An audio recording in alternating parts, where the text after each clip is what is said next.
오늘은 이 데살로니가 후서의 마지막 부분을 우리가 함께 살펴보고자 합니다. 이 데살로니가 후서가 기록된 이유는 이 당시에 이 데살로니가 지역 사람들은 예수님이 곧 오실 줄 알았어요. 그래서 주님이 오시면 하나님 나라가 완성되어지고 이 로마나 이 외부의 그러한 죄악된 세상들이 다 멸망하고 또 예수님 믿는 사람들은 큰 축복을 받으며 영생 복락을 누릴 줄 알고 그렇게 신앙생활을 했습니다. 여기까지는 참 좋죠, 그렇죠? 하늘 소망을 가지고 이 신앙이 아주 뜨거움을 가지고 사는 게 참 좋았는데 한 가지 단점이 있었습니다.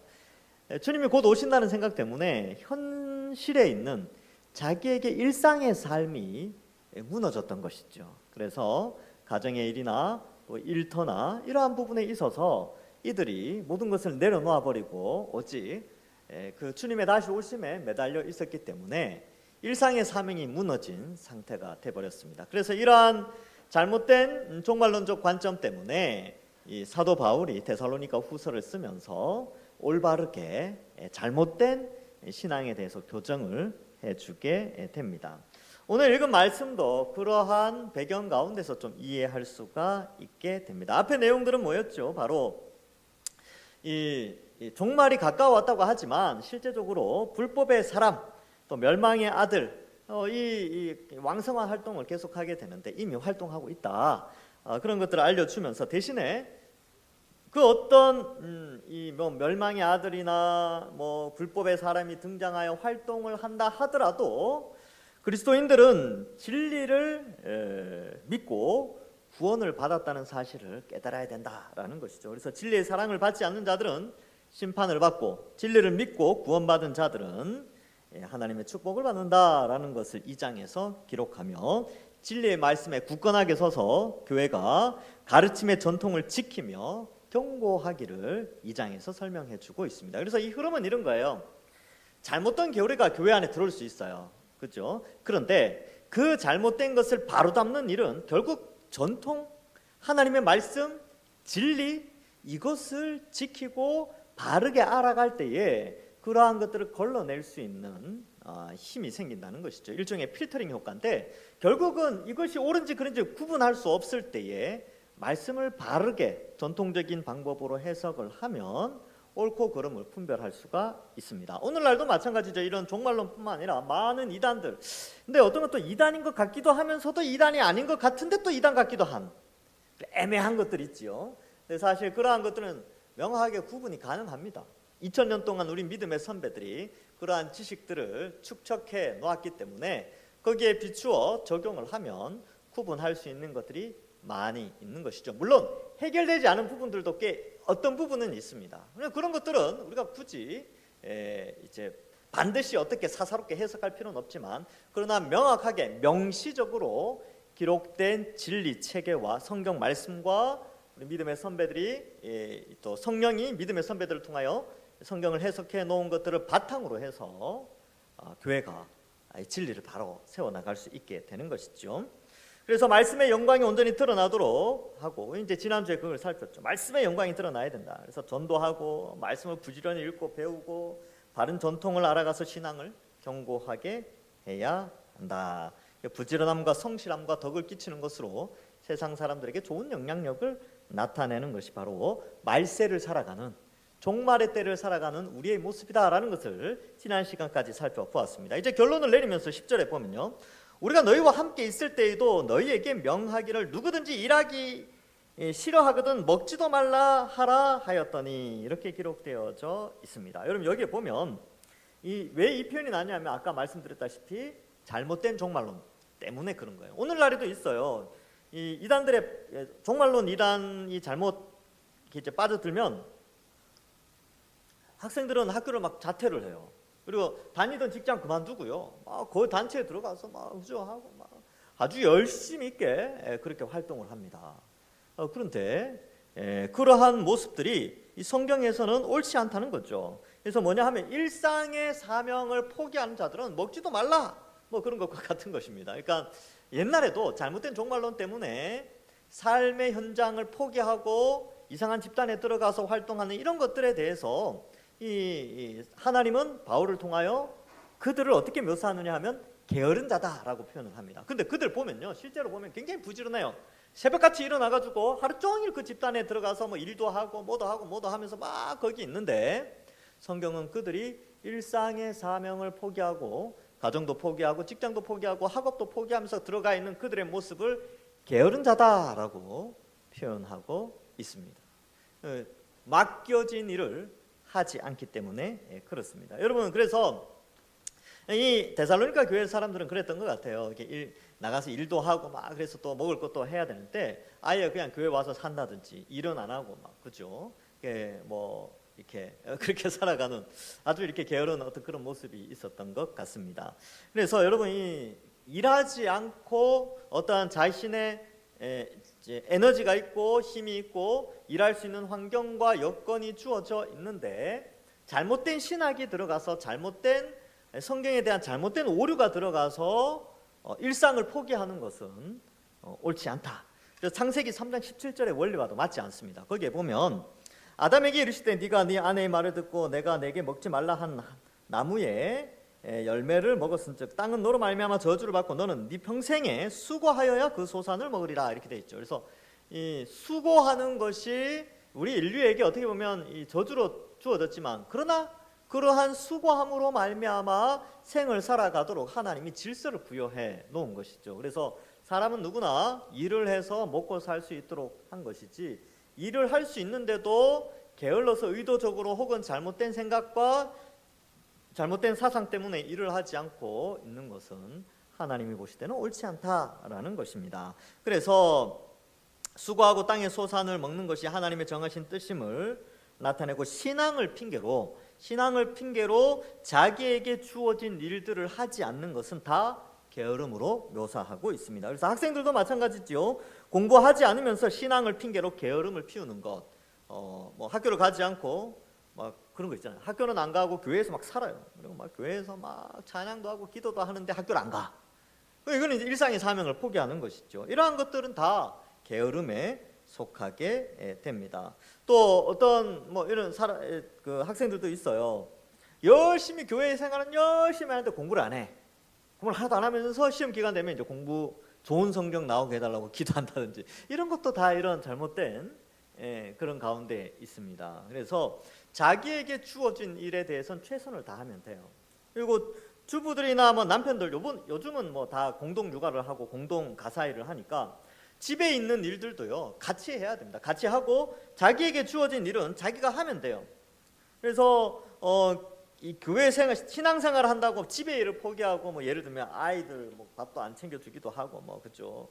집안은 엉망이고, 또 남편들도 마찬가지. 난 교회가 최고야 하고 집에 가서는 뭐 아내를 돕는다든지, 육아는 아예 포기하고 뭐 이렇게 한다든지, 가정에서의 사명, 직장에서의 사명, 교회에서의 사명이 있는데, 교회에서의 사명을 감당한다고 직장과 가정에서의 사명을 포기하는 남편과 아내가 있다면 그것도 잘못된 것이에요. 그것도 게으른 것입니다. 일상의 사명을 내려놓기 때문에 그런 것이지요.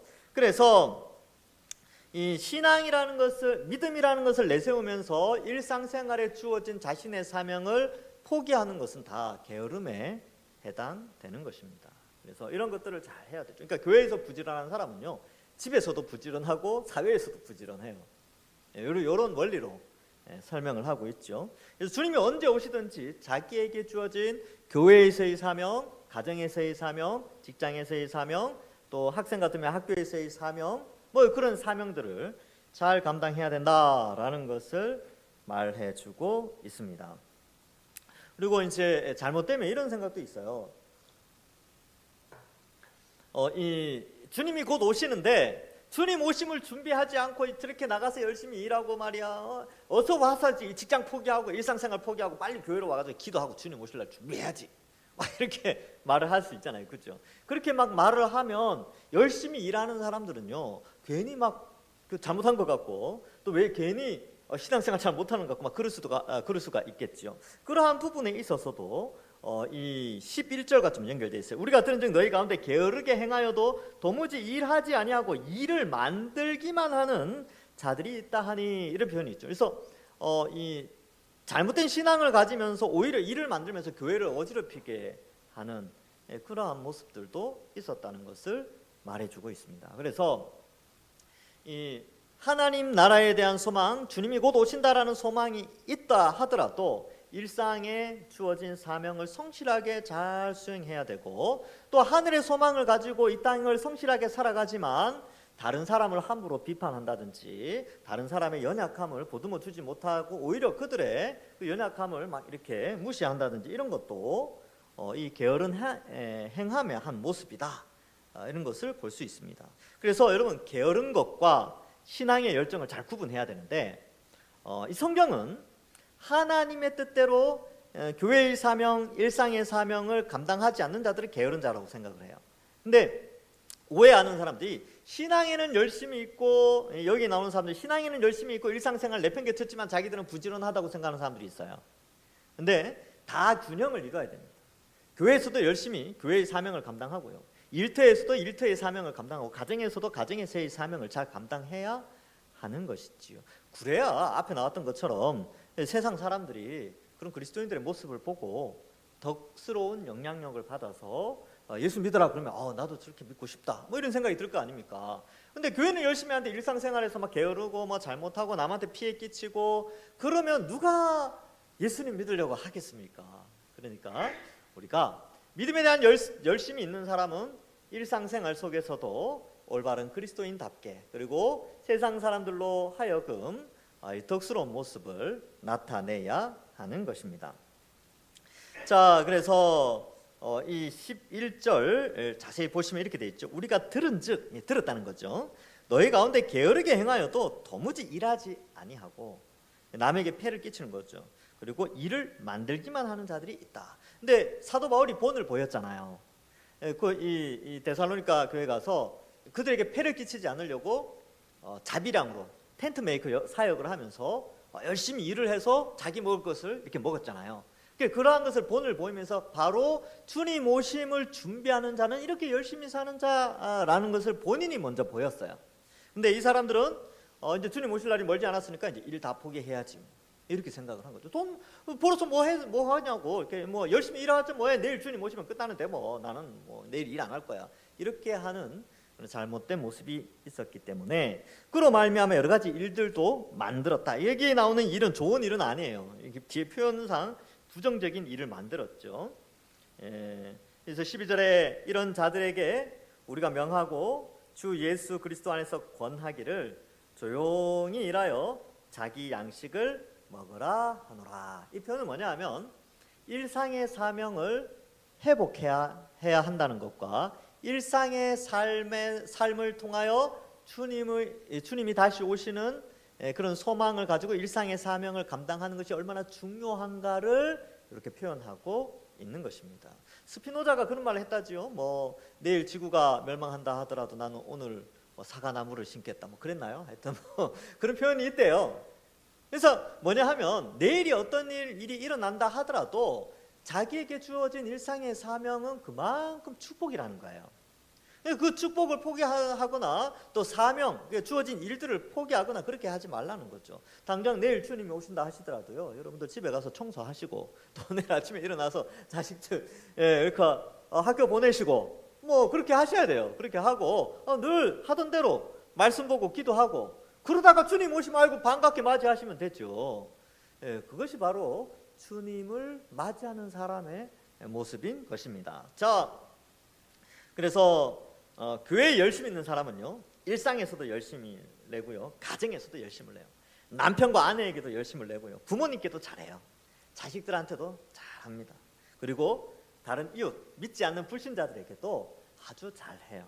그것이 바로 예수 믿는 사람들이 주님 오심을 준비하는 삶의 자세다라는 것을 말해주고 있습니다. 자, 그래서 여기 보면 권하고라고 되죠. 권하고. 이 권하는 게 권면하다라는 게 사랑의 마음을 가지고 지도한다라는 뜻입니다.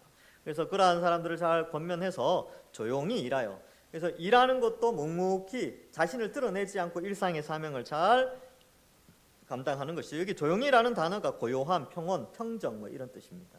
그래서 잔잔하게 일 열심히 하고 자기 양식을 먹을 수 있도록, 그래서 다른 사람에게 폐를 끼치지 않도록. 그러니까 일을 안 하면 먹을 게 없잖아요. 그럼 먹으려면 어떻게 해요? 다른 사람의 음식을 빌어서 먹든지 빌려서 먹든지 얻어 먹든지 해야 되는데 그게 폐가 되니까, 폐를 끼치게 되니까 사도 바울이 본을 보였던 것처럼 너희도 일을 해서 다른 사람에게 폐를 끼치지 말고 자기 양식을 먹도록 해라, 이것을 말해주고 있습니다. 물론 여기에 나오는 이 해당되는 사람들은 일을 할 수 있는데 안 하는 사람들이에요. 근데 연세가 많으셔서 일을 할 수 없는 상황에서 속한 사람들에게 말하는 게 아닙니다. 그분들은 그렇게 은퇴를 하시고 나서 이렇게 이제 나름대로 이렇게 하면 되는데, 여기 나오는 사람들은 일을 충분히 할 수 있는데도 주님 오신다고 일상을 포기한 사람들에 대한 그런 메시지가 됩니다. 13절에 보시면 형제들아 너희가 선을 행하다가 낙심하지 말라. 이 13절은 약간 이 흐름에서 조금 다른 이야기 같긴 한데 이 앞에 나왔던 전체적인 내용들을 포괄하는 내용일 수도 있어요. 천국을 소망하면서 열심으로 수고하고 헌신하고, 또 특별히 데살로니가 교인들은 여러 가지 환난 가운데도 있었거든요. 그런데 그러한 가운데 또 이 선을 행한다는 것은, 다른 사람들은 주님 오실 날이 멀지 않았으니까 막 자기 일하는 거 포기하고 막 사는데, 여기 나오는 선을 행하는 사람들은 어때요?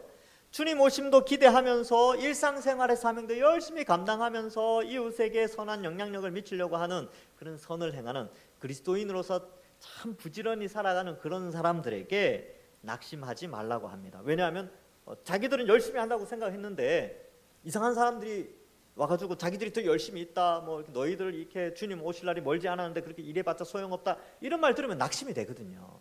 그러니까 선을 행하면서도 낙심하지 말라라고 말씀하고 있습니다. 이걸 조금 더 이제 포괄적으로 생각을 하면 그런 것이죠. 여러분, 우리가 주님 오실 날이 멀지 않아서 또 주님 오심을 사모하면서 교회 생활, 가정 생활, 또 직장 생활, 사회 생활을 막 하면서 하나님께 영광 돌리는 때 때로는 힘들 때가 있어요. 고난이 올 때가 있지요. 그럴 때도 이 낙심하지 않도록, 이것은 문맥상 그런 의미는 아니지만 좀 포괄적으로 이 성경 전체적인 의미로 봤을 때는 그런 의미도 있지 않을까 한번 좀 생각해보고 가는 것도 좋습니다. 여러분들 예수님 믿는 것 때문에 때로는 어려움이 있죠. 힘들죠.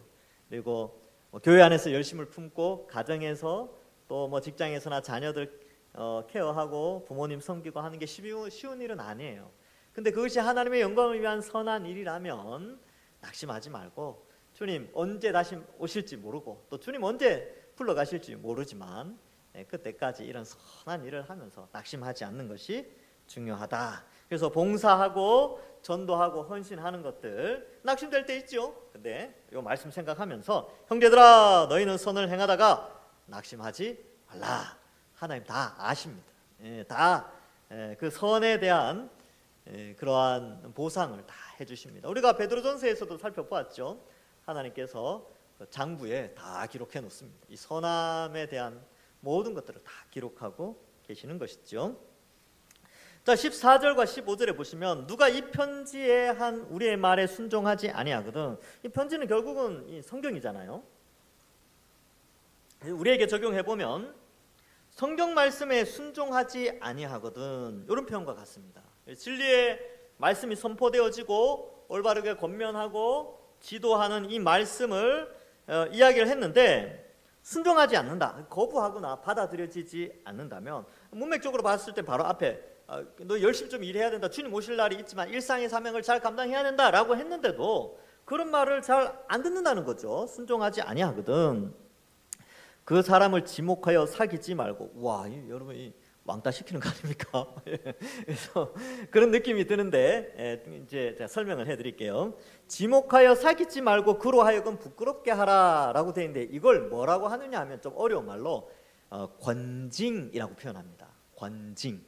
근데 이 권징의 목적은 교회가 참된 진리 안에 바로 서고 교회가 그 순수함과 순결함을 유지하도록 교회에게 주신, 하나님께서 주신 이 표예요, 표. 그래서 우리 믿음의 선배들은 교회의 표지라는 것이 있는데 세 가지로 정의 내렸습니다. 이게 뭐냐 하면, 교회라고 말할 수 있는 표시가 뭐냐? 아, 여기는 교회야 라고 말할 수 있는 그런 특징이 있는데 그 세 가지가 뭐냐라고 했을 때, 첫 번째가 말씀의 선포예요. 말씀. 두 번째, 그 공동체 안에 성례가 행해지는가? 세례받고 입교하고 그런 거 있잖아요, 그죠? 세례가 또 성찬이 이루어지고 있는가? 그래서 세례와 성찬식이 있는가? 세 번째가 권징이 있는가?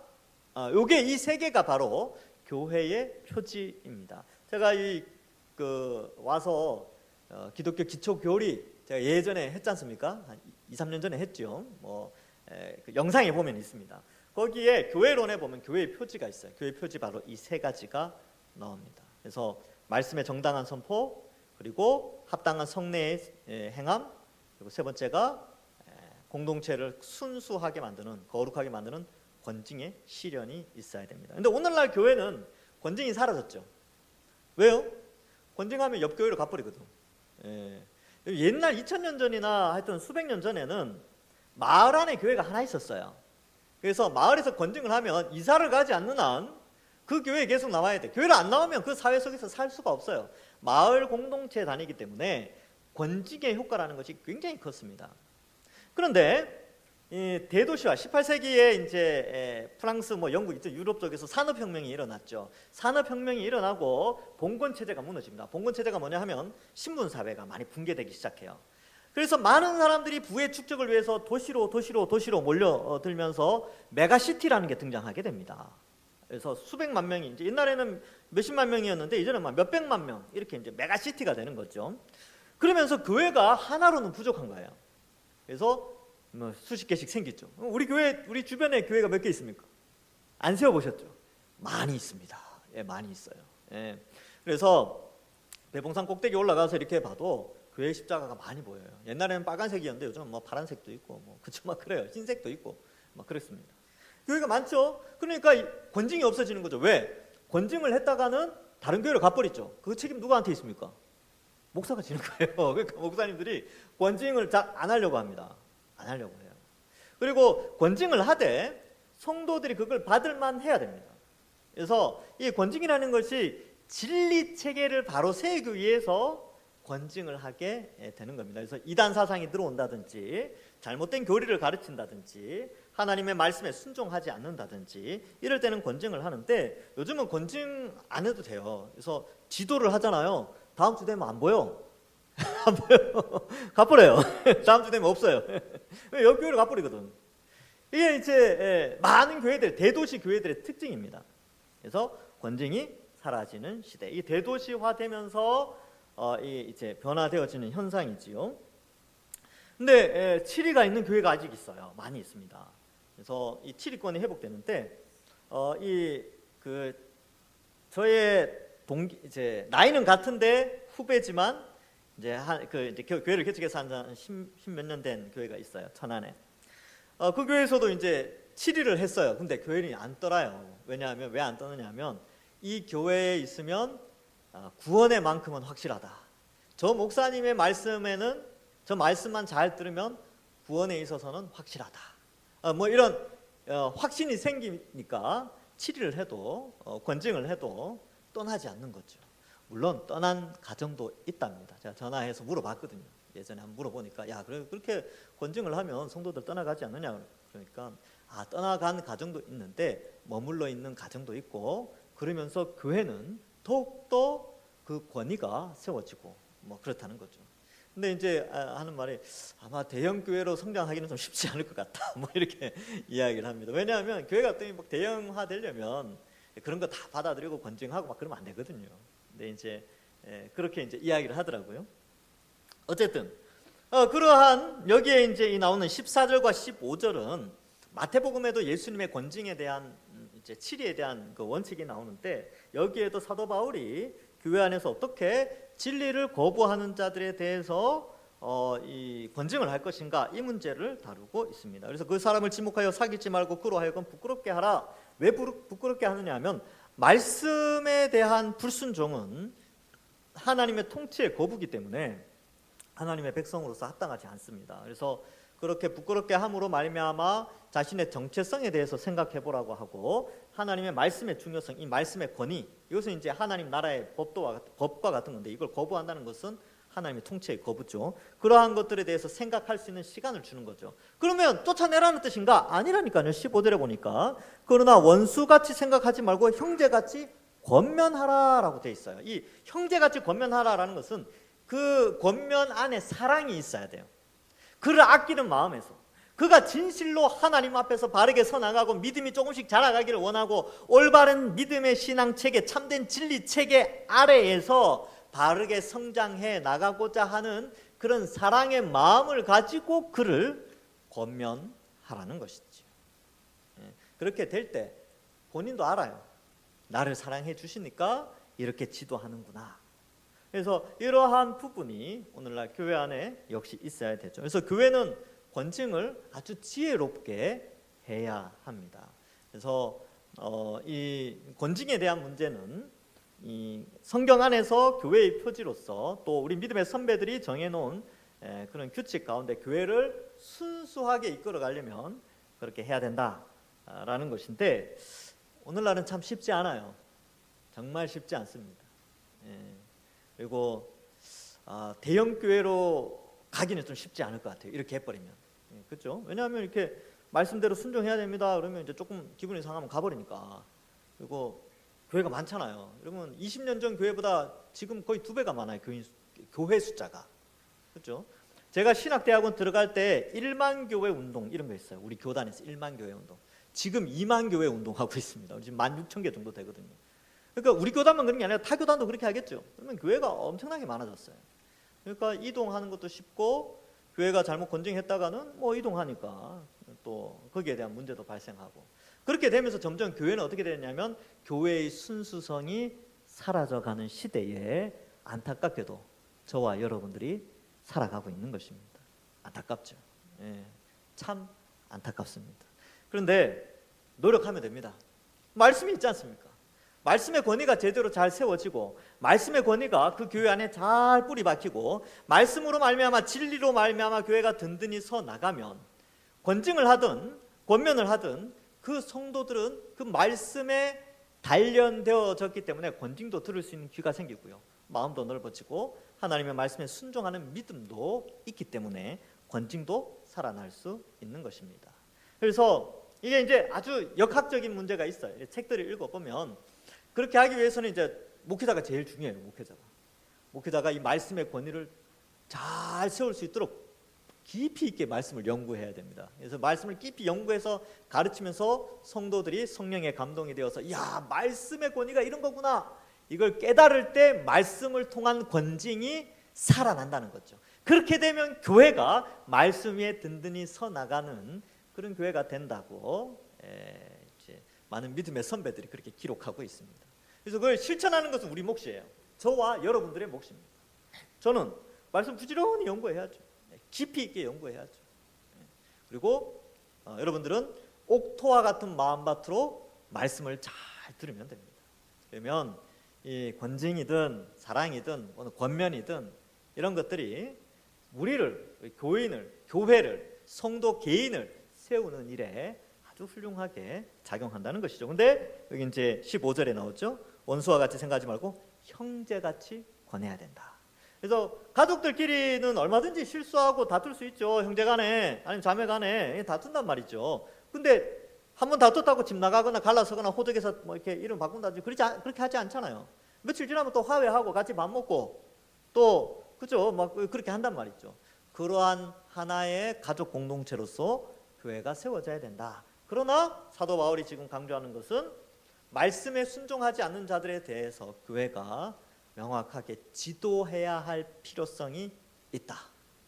두려워해서는 안 된다는 것이죠. 자, 그래서 16절에 이제 마지막 끝인사를 하고 있습니다.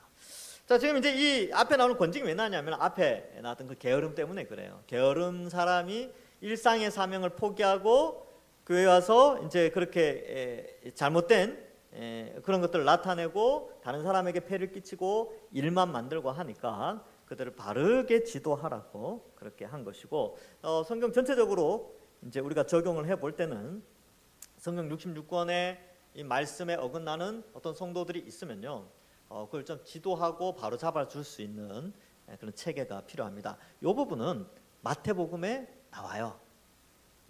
마태복음 그래서 재밌어요. 그러니까 예수님께서 어떻게 권면하고 권징하고 그 순서에 대해서 설명을 해줍니다.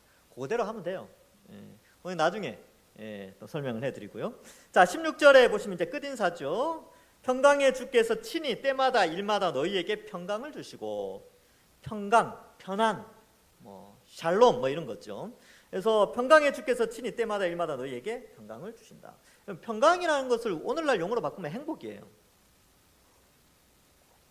행복의 주님께서 친히 때마다 일마다 너희에게 행복을 주시고, 이렇게 생각하시면 되죠. 우리 원래 표어도 그렇잖아요. 평안하여.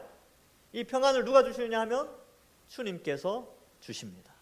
세상 사람들은 이 평안을 다른 것에서 찾죠. 돈, 그리고 여유, 건강, 자식이 잘 되는 거, 이런 것들로 이 행복의 기준을 삼는데, 맞습니다. 그의 기준에 들어가지요. 그러면 그것이 어디에서 오느냐가 중요해요. 그러한 조건들이 어떻게 인간의 삶 속에 채워지느냐, 위로부터 온다는 거죠. 우리는 그 사실을 알고 있어요. 이 성경이 끊임없이 평강은 주님께서 주시는 것이다. 평강의 하나님께서 너희를 지키시기를 원한다. 이 말씀이 성경에 무지하게 많이 나오고, 오죽했으면 이스라엘 사람들은요, 인사할 때 평강 이렇게 인사했어요. 평강. 히브리어로 뭡니까? 샬롬, 샬롬. 카톡 문자 메시지 보면 샬롬, 오늘 하루도 그 샬롬이 그 샬롬이에요. 평안. 이 평안이 하나님께로부터 온다는 것입니다. 근데 많은 사람들이 이걸 놓쳐요. 위로부터 오는데, 평강은 위로부터 오는데 자꾸 수평적인 것에서 평강이 온다고 자꾸 생각을 해요. 그래서 우리는 위로부터 오는 평강이 있다는 사실을, 이거는 이미 주어지는 거예요. 계속 주어지는 건데 자꾸 딴 데 봐서 그렇지 계속 우리에게 평강을 주시는 것이죠. 주께서 친히 때마다 일마다 너희에게 평강을 주시고.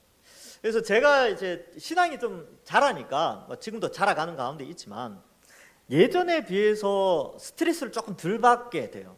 어떤 부분에 있어서는. 왜냐하면 분명히 이런 문제가 발생하면 염려도 생기고 그래야 되는데 빨리빨리 극복합니다. 왜 그러냐 하면 그래도 하나님이 다 알아서 해주시겠지. 왜냐하면 이때까지 살면서 다 알아서 해주셨거든요. 지나온 시간들 보면 제가 고민한다고 해결된 게 그렇게 많은 게 아니고, 그냥 고민은 하지만 그냥 하나님께 기도하니까 그냥 알아서 다 해주셨어요. 그렇지 않습니까? 여기 어르신들은 저보다 그렇죠. 더 많은 간증이 있으리라 생각합니다. 그러면 앞으로 이제 우리가 이렇게 막닥뜨리고 있는 고민들, 고난들, 이런 것들은 어떻게 하겠습니까? 하나님이 이때까지는 평강을 쭉 주시다가 이제는 됐어, 이제는 넌 끝 하고 평강 안 주십니까? 주시죠. 영원한 평강을 우리에게 주십니다. 그래서 염려하지 않는 거죠. 대신에 이제 우리에게 요구하시는 것은 우리가 좀 더 깊은 관계를 원하시니까 기도하라고. 또 고난을 주시는 목적도 고난받는 것이 내게 유익이라 이로 말미암아 내가 주의 율례를 배우게 되었나이다. 10편 119편에 나오는 말씀이거든요. 그러니까 이러한 고난이 때로는 오지만 그것은 바로 하나님을 찾고 하나님의 주시는 평강을 깨닫게 하는 수단이 될 수도 있겠구나, 이렇게 생각하시고 쓱 넘어가면 돼요. 여러분 이제 고민 있습니까? 쓱 넘어가면 돼요. 하나님께 쓱 맡기고 하나님께서 평강 주시지 하고 이제 기도하고 넘어가면 되는 겁니다. 자, 그래서 평강을 주시고 주께서 너희 모든 사람과 함께 하시기를 원한다. 이 최고의 복 아닙니까? 새해 복 많이 받으십시오 라고 인사하잖아요. 새해 복 중에 최고의 복은 하나님이 함께하는 복입니다. 이건 진짜 최고의 복. 임마누엘이죠. 히브리어로는 임마누엘. 하나님이 함께하는 복. 이것만 있으면요, 하나님이 함께하면 평강이 우리에게 주어집니다. 그래서 교회들이 많은 고민들이 있어요. 이제 오늘날 목사님들 만나면, 얼마 전에도 제가 목사님 만나면 제일 고민되는 게 인원이 준다는 거죠. 인원이 준다는 거. 그래서 이렇게 왜 줄까 이런 거 이야기하면 이제 출산율 이야기부터 시작해서 학교가 없어지고 또 사람들 이사 나가고. 특히 서울에 있는 교회들은 어떠냐면 서울 인구가 10년 전에 비해서 굉장히 많이 줄었어요. 한 10% 정도 가까이 줄었죠. 그러니까 100만 명 이상 100만 명 정도 줄니까, 그러니까 이게 다 외부로 나가죠. 대신에 이제 주변 위성 도시들이 인구가 많이 늘어나는데 그런 고민도 있고, 또 우리 교회 같은, 개인적으로 보면 우리 교회는 또 이제 공사하고 있지요. 공사하고 있고, 또 여러분들 개인적으로 볼 때는 또 나라 경제가 어려우니까 개인의 가정에서도 어려울 수 있어요. 전에는 장사가 잘 됐는데 이제는 장사가 좀 덜 된다든지. 저도 식당 가보면 느껴요. 사람이 별로 없어요. 점심시간인데도. 어렵겠구나. 소비 심리가 많이 줄었구나. 그런데 그때마다 우리가 잊지 말아야 될 것은 바로 하나님이 함께 하신다는 거예요. 하나님이 함께 하시면 그 고난의 때의 가운데서도 평강을 주시는 거예요. 물론 부자가 된다든지 뭐 수가 부흥한다든지 뭐 그렇게 되면 제일 좋겠지만, 그렇지 않다 할지라도 하나님이 그 고난 가운데 평강을 주신다는 것이죠. 폭풍 치는 그 배 위에 키를 잡고 있지만 뒤에서 예수님이 딱 붙잡고 있으면 어때요? 폭풍 보면 더럽지만 예수님이 있으니까 평강을 누리죠. 야, 배 안 뒤집히겠구나, 예수님이 계시니까. 그런 개념으로 바로 이 본문 말씀이 16절이 아주 우리에게 은혜가 됩니다. 하나님께서 평강을 주시고요, 또 주께서 우리와 함께 하십니다. 이를 위해서 사도 바울도 기도하잖아요. 데살로니가 교인들에게 이런 복이 넘치도록, 이 최고의 복을 누리도록 우리도 이런 걸 가지고 기도하는 것이죠. 자, 이제 17절에 나 바울은 친필로 문안하노니, 바울이 이제 이렇게 글을, 많은 학자들이 이제 그렇게 추측을 해요. 그 다메섹 도상에서 너무나 밝은 빛을 받기 때문에 이 시력적인 부분에 있어서 좀 연약함이 있었을 것이다. 그래서 친필로, 큰 글자로 이런 표현들을 많이 쓰는데 시력이 그렇게 좋지 않았을 것이고 대필자도 많았습니다. 그래서 대필자도 쓰고, 대필자를 통하여 편지도 쓰고 친필로 쓰기도 하고, 또 친필을 쓰면서도 큰 글자로 썼다라고 강조할 때도 있고 하는 거 보니까 시력이 많이 안 좋았을 것으로 여겨지는데, 이렇게 쓰면서 이 표현을 쓴 것은 그만큼 강조하고 그들을 사랑하는 마음으로 편지를 썼다는 것을 말해주고 있습니다. 이는 편지마다 표시로서 이렇게 쓰노라. 우리 주 예수 그리스도의 은혜가 너희 무리에게 있을지어다. 은혜가 뭡니까? 자격이 없음에도 불구하고 거저 주시는 선물 아닙니까? 그러니까 우리가 여기 다 자격이 없어요. 그러나 하나님이 은혜의 선물로 우리에게 평강과 그리고 함께 하심의 축복이 넘치기를 사도 바울이 우리를 이 서신서를 받아보는 모든 독자들에게 축복하고 있습니다. 아무튼 이 축복이 우리에게도 넘치기를 소망합니다.